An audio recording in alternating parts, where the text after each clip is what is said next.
Bismillahirrahmanirrahim. Assalamualaikum warahmatullahi wabarakatuh. Perkenalkan, nama saya Mulyantana Helwa dengan NIM C1M02310012. Pada video ini saya akan membahas bagaimana interaksi tanaman dalam komunitas dan respon tanaman terhadap cekaman biotik dan abiotik. Tanaman hidup dalam komunitas yang melibatkan interaksi antar spesies, baik yang menguntungkan, merugikan maupun netral, sehingga memengaruhi struktur dan fungsi ekosistem. Dalam proses pertumbuhannya, tanaman harus menghadapi cekaman biotik dan abiotik, di mana cekaman biotik seperti hama, penyakit, dan gulma, sedangkan cekaman abiotik seperti kekeringan, genangan, salinitas, maupun cahaya berlebih yang dapat menurunkan produktivitas. Kemampuan tanaman beradaptasi dan mempertahankan diri terhadap berbagai cekaman tersebut menjadi kunci kelangsungan hidup dan keberhasilan budidaya. Sehingga pemahaman tentang interaksi komunitas dan mekanisme respon tanaman sangat penting dalam agronomi dan manajemen tanaman modern. A. Interaksi tanaman dalam komunitas. Yang pertama, kompetisi dan alelopati. Makhluk hidup dalam ekosistem dapat mengalami interaksi antar spesies, baik positif maupun negatif seperti kompetisi. Kompetisi atau persaingan merupakan interaksi antar individu yang berakibat pada pengurangan kemampuan hidup mereka dan terjadi ketika tumbuhan memperebutkan sumber daya alam yang terbatas, seperti air, hara, cahaya, CO2, dan ruang tumbuh.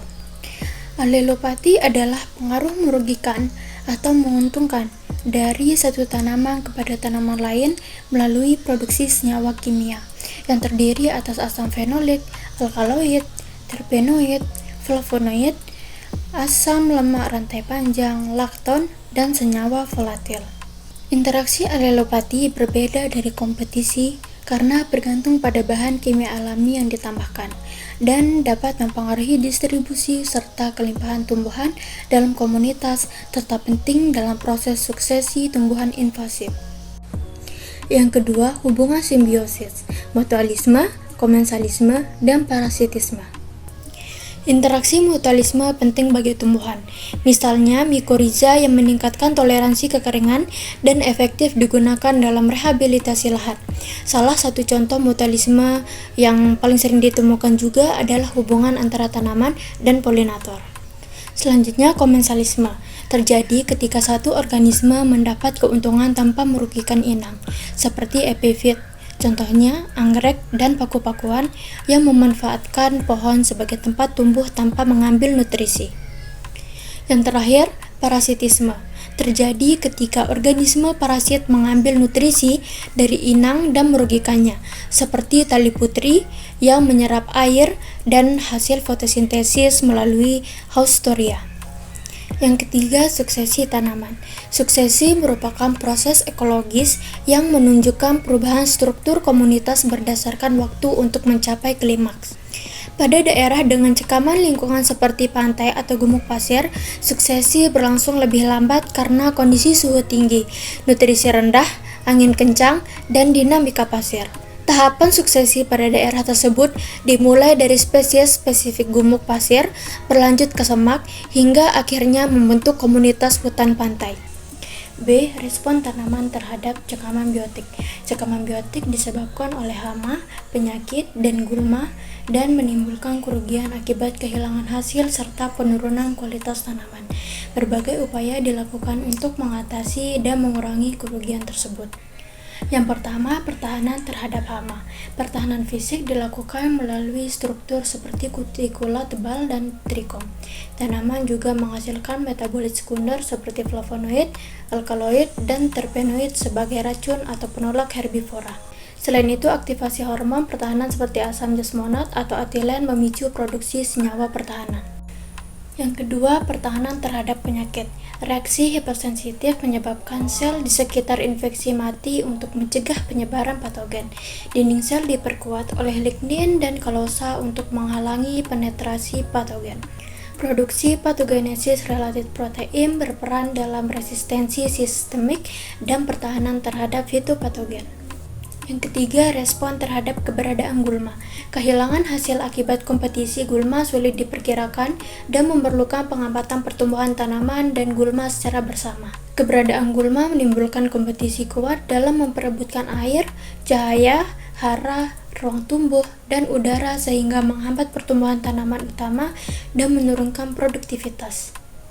Selain itu, gulma dapat menjadi inang alternatif hama dan patogen serta menghasilkan senyawa alelopati yang menghambat pertumbuhan tanaman budidaya. C. Respon tanaman terhadap cekaman abiotik. Yang pertama, kekeringan dan genangan. Pada cekaman kekeringan, tanaman menutup stomata, meningkatkan produksi klorofil, dan mengakumulasi prolin untuk menjaga stabilitas sel. Genangan menyebabkan peningkatan H2O dan penurunan O2 pada akar sehingga tanaman membentuk aerenkima untuk mempertahankan penyerapan hara dan air. Yang kedua, cekaman salinitas. Salinitas menyebabkan kehilangan hasil dan memicu mekanisme toleransi melalui jalur sinyal sel untuk menjaga homeostatis.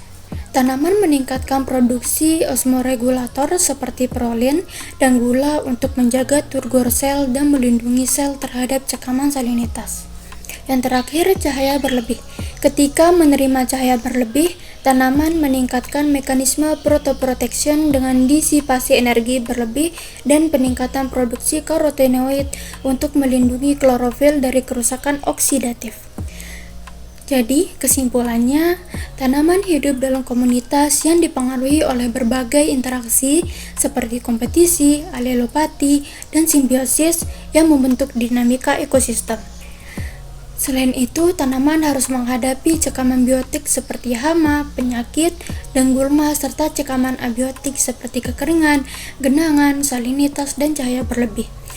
Untuk bertahan, tanaman mengembangkan berbagai mekanisme pertahanan, yakni pertahanan fisik, kimia, dan fisiologis. Secara keseluruhan berarti pemahaman tentang interaksi tanaman dan responnya terhadap stres lingkungan sangat penting untuk meningkatkan ketahanan dan produktivitas dalam sistem budidaya. Demikian pembahasan tentang interaksi tanaman dan responnya terhadap cekaman lingkungan. Semoga materi ini membantu menambah pemahaman Anda. Terima kasih telah menyimak. Semoga informasi ini bermanfaat dan dapat diterapkan dalam pengelolaan tanaman yang lebih baik. Assalamualaikum warahmatullahi wabarakatuh.